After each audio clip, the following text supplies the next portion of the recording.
Living with persistent or chronic pain may feel like a life sentence, but it really doesn't have to be that way. In this video, I'm going to show you a few strategies that you can break out of this pain cycle loop so that you can better reduce and manage your pain.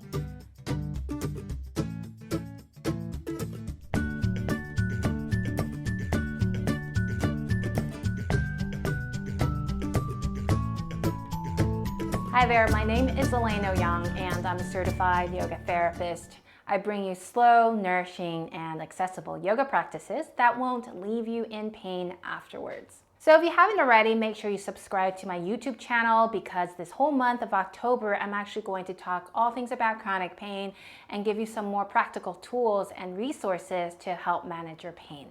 In part one of this video series on persistent pain, I talked about what it is that makes acute pain become something that's more chronic and persistent. So if you haven't seen that already, make sure you go back to it and watch that before you continue with this video.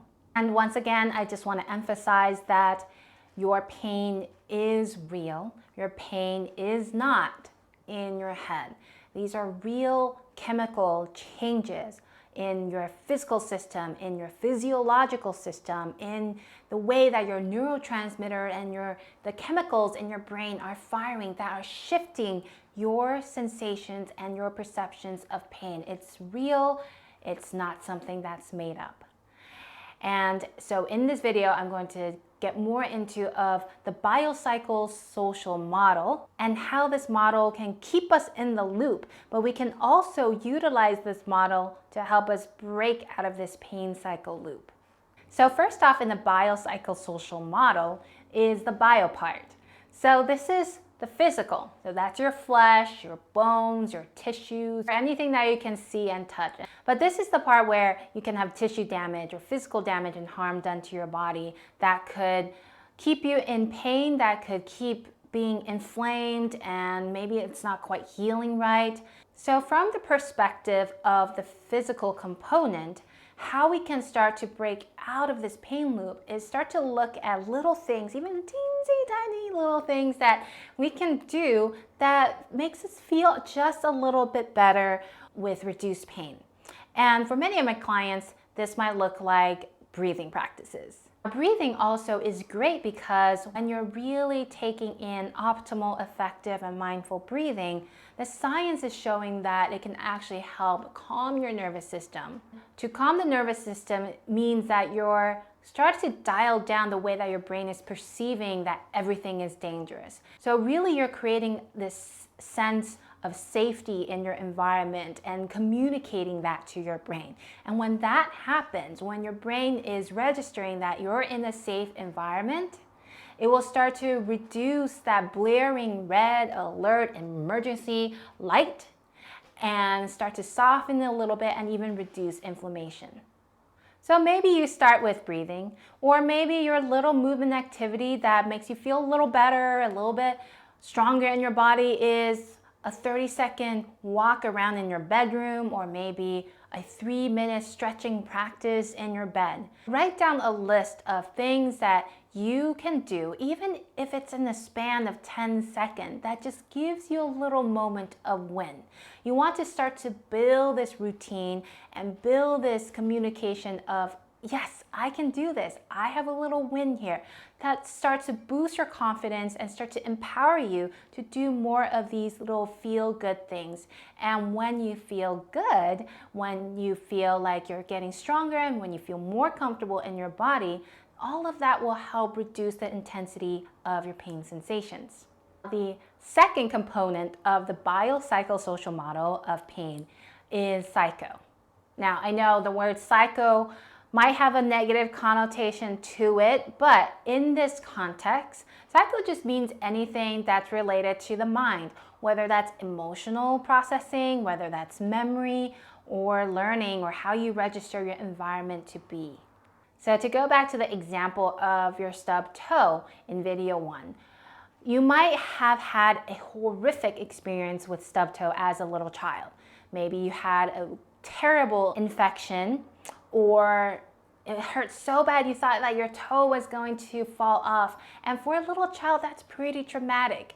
And maybe as an adult, you still can't quite shake that feeling of this horrific memory and experience and the emotions that are associated with it. So then the next time you stub your toe, the pain is actually going to be intensified because of these associated memory and emotions and experience. Like I said, your body really likes to run in loops. So we have all these other memory loops too that feed into each other. So to get out of this loop of these horrific experiences of trauma or injury and accidents, or maybe the sense that you're not in a safe environment, the next time that you feel a flare-up or some inkling of pain, I'd like you to pause and maybe even close your eyes for a moment and take a few deep breaths. And you can ask yourself, am I in a dangerous environment, or am I putting myself in danger? Will this activity actually cause more damage and harm to my body? And what have I experienced prior to this that's making me feel anxious and fearful of this one? Is this experience exactly the same as this traumatic experience I had before, or is it a little different this time? What happens when you pause and stop and take this inventory of your current experience and your current signals is that you're looking at a bigger picture, a bigger context, and collecting more information to be sent to your brain. Then your brain can actually discern these information, pull this apart, and see it for what it is, whether it's actually bringing you danger or whether it's exactly the same horrific experience. And if it is, then yeah, pain is good. Then you do something to get yourself out of pain. But if you're in persistent or chronic pain, a lot of time it actually isn't. And by feeding more information to your brain to process this new cognitive realization and awareness, you start to train your brain to disassociate this environment or this pain from something that's always dangerous. It's kind of like your smoke alarm that's very sensitized. And maybe you've had this experience before where your smoke alarm goes off while you're cooking. Maybe you put a nice sear on that steak, and of course there's going to be smoke, and your smoke alarm is registering that and it's just going crazy and flashing and blaring. But for you, you know consciously that there's nothing dangerous happening. You're just cooking. And so you go to the smoke alarm, maybe you turn it off, or maybe you wave at it so that you disperse the smoke a little bit. And that's the same thing that you're doing when you're taking inventory. Your internal alarm is going off, but you can pause and take an inventory to yourself, to your immediate environment around you, and feed that information to your body and to your brain. Say, hey, there's nothing really dangerous going on. I'm just hanging out here and I just need to grab a plate or a bowl, and that's all I need so I can nourish myself. And that will help dial down or turn off the alarm system in your body and your brain.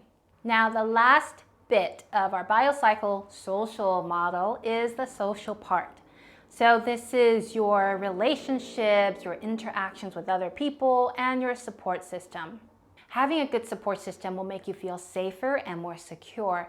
And like we've established already, feeling safer and more secure will calm your nervous system down, which overall is good in turning down that alarm system just a little bit.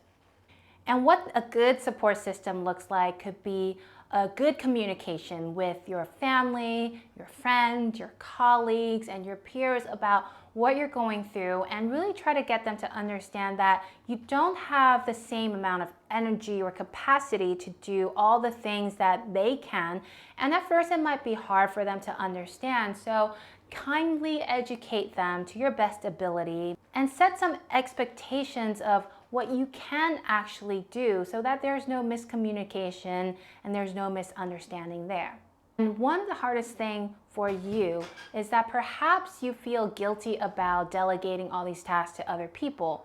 But remember, this is part of your healing journey, and to set some boundaries for yourself is equally as important as setting boundaries and expectations for other people. In terms of social interactions, it might feel easier for you to just completely shut off and withdraw because you feel like a lot of people just don't understand where you're coming from, and you feel like you might be more in pain after a night out. So in that case, plan something that is mutually exciting for everyone. It could be a movie night or a board game night at your place where everyone brings something, a food or a beverage item, so that you don't have to do the cooking, and then ask them to help you to clean up. Or maybe you choose a hiking route, a hiking trail that's more level and that's more accessible for you and shorter in length, so everyone can enjoy a hike while you stay within your own boundaries and your own energy level and your own capacity, so that you don't have to pay for the consequences later on. So there you have it. These are some of my few suggestions of how to break out of this pain cycle loop using the biopsychosocial model.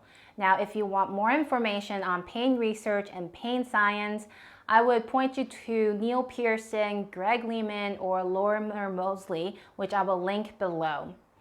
Now, again, if you haven't already, make sure you subscribe to my channel, because next couple weeks I'm going to release some practices for you on breathing exercises and yoga therapy movements that will help you reduce pain and inflammation.